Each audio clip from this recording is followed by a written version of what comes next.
So we are in Ensenada, about 10 kilometers from Calbuco volcano. And 2.5 months ago, the volcano suddenly erupted without much warning. And it was a large explosive eruption. And we are now standing on top of the deposits of that eruption. So we are at the boundary of two tectonic plates that are moving towards each other. And those generate the conditions that are necessary to create a lot of magma. And that's why we have a lot of volcanoes, and a lot of active volcanoes in this area. These are pretty catastrophic events, of course, and they significantly modify the landscape, the local environments. So to get a full picture of what really happens and what the impact is on the local environments, on vegetation, on rivers, on people's properties, we need to go as soon as possible to get a full view of what the ash has actually done in terms of damage.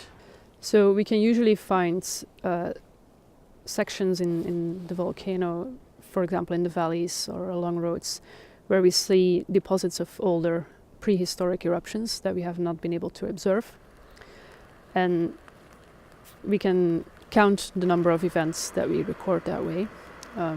We can analyze their chemical composition, we can try and analyze the age of these events. And that gives us a view of the history of the volcano, how often it has erupted, how big the eruptions were. So we are in the southern volcanic zone of the Andes, and this is one of the most active places in the Andes in terms of volcanic activity. So we have volcanoes like Villarrica and Yaima that erupt every couple of years, every 5 to 10 years on average. But you also have other volcanoes in this area, including Calbuco, Cordón, which erupts quite frequently as well, typically once per century or so, or once per every few tens of years. So this is a really interesting place to come and study the volcanoes because they are really active, and we need to know more about the potential hazards that they pose to the local population and also the local environment.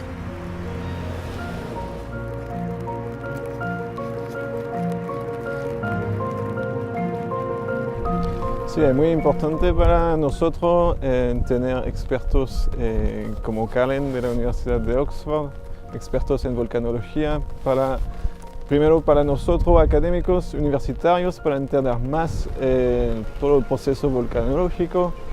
Ahí tenemos muchos volcanes en la zona y a pesar de tener todos estos volcanes no tenemos tanto volcanólogos que trabajan en la academia, que hacen investigación científica. Por lo tanto, desde ese punto de vista, es muy interesante compartir con expertos extranjeros.